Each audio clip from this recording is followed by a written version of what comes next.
भारत ने आज़ादी के बाद पहली बार इतना बड़ा इतिहास रचा है, पूरे दुनिया को चौंका दिया है, यूनाइटेड नेशन में तहलका मचा दिया है। भारत के इस कामयाबी को पूरी दुनिया सलाम कर रहा है।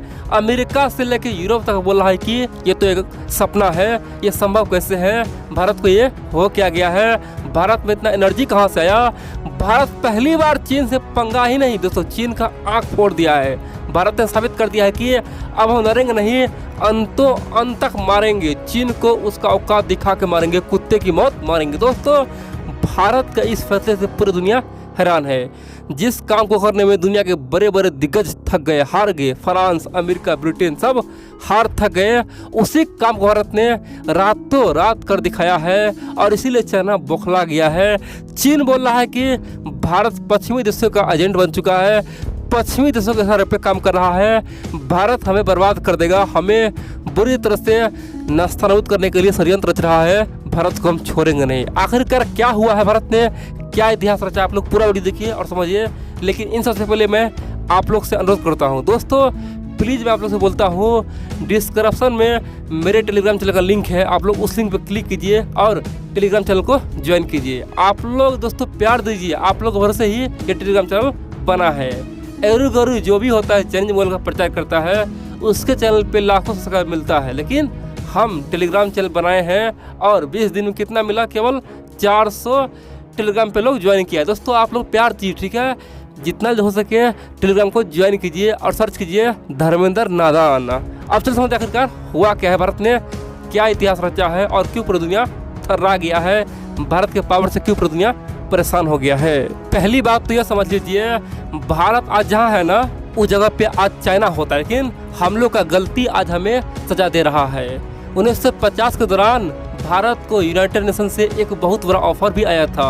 उन्होंने कहा था कि अगर आप चाहेंगे तो वीटो पावर हम आपको दे देंगे, यूनाइटेड नेशन का परमानेंट मेंबरशिप बना देंगे, आप केवल हाँ कीजिए। उस समय नेहरू जी ने ओपनली कहा कि हमें नहीं चाहिए, हमारा पड़ोसी चाइना बहुत बड़ा देश है, उसे ये वीटो पावर दे दो, उसे ज़रूरत है, हम तो शांति प्रिय देश है, हम क्या करेंगे वीटो पावर लेके, अगर कोई दिक्कत होगा तो हम चीन के साथ मिलकर आगे बढ़ जाएंगे। आप बोलेंगे तो आखिरकार 1950 के दौरान भारत को वीटो पावर क्यों मिला था।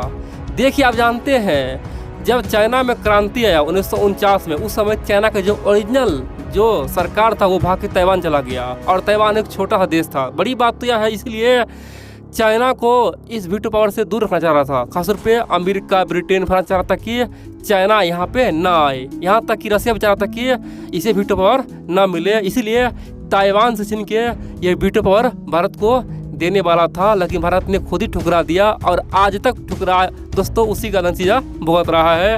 अब उसी वीटो पावर का यूज कौन कर रहा है, चाइना कर रहा है, हर मुद्दे पे कर रहा है, भारत को हर जगह पछाड़ने के लिए कर रहा है।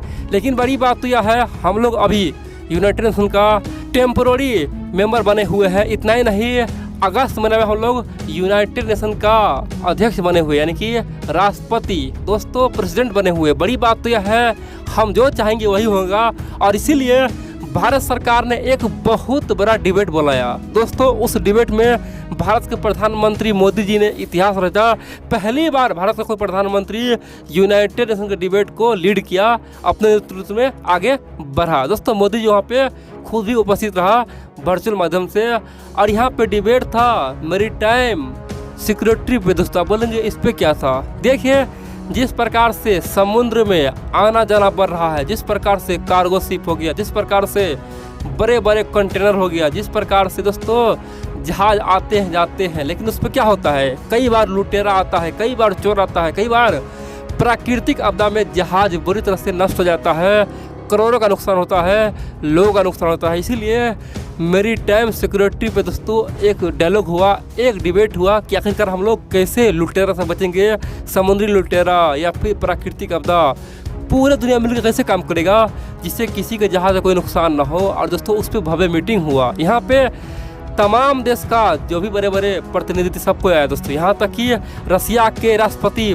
पुतिन खुद ही आ गए। दोस्तों रसिया के राष्ट्रपति पुतिन ने कहा कि हम भारत के लिए सब कुछ करेंगे, भारत मेरा मित्र है, जब मोदी जी यहाँ पे भाषण देगा तो हम यहाँ पे आएंगे। और दोस्तों खासतौर पे यूनाइटेड नेशन में आज 15 मेंबर है, 10 तो है टेम्पररी मेंबर, 5 है परमानेंट। आप जानते हैं फ्रांस, रसिया, ब्रिटेन, अमेरिका और चीन क्या है परमानेंट, बाकी 10 है नॉन परमानेंट।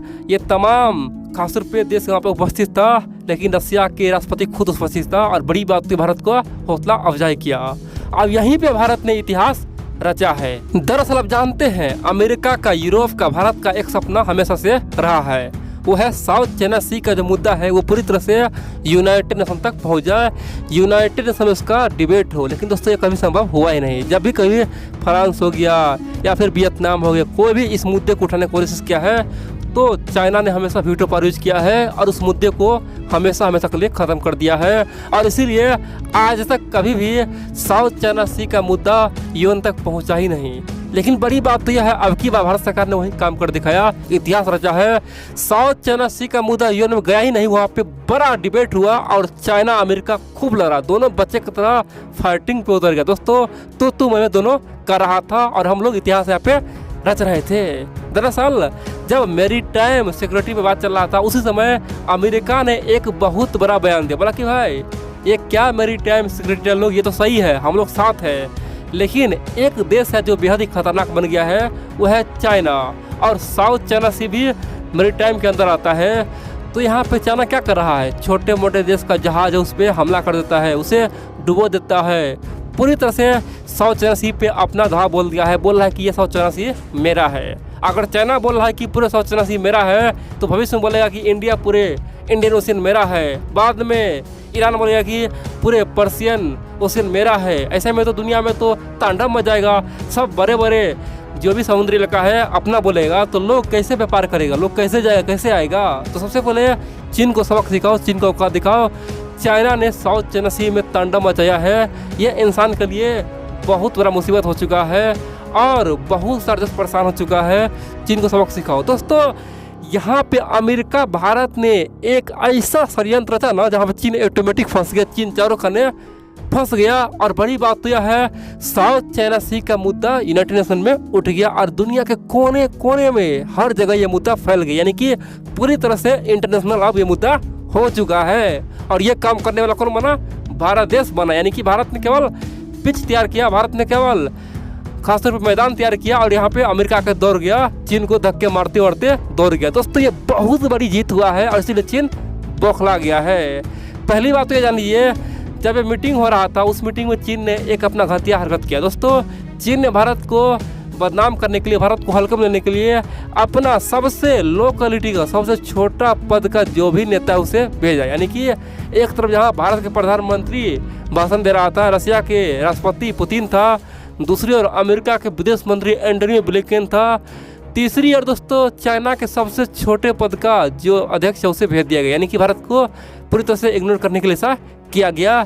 लेकिन फिर भी भारत, अमेरिका और सबने मिलकर चीन का औकात दिखाई दिया।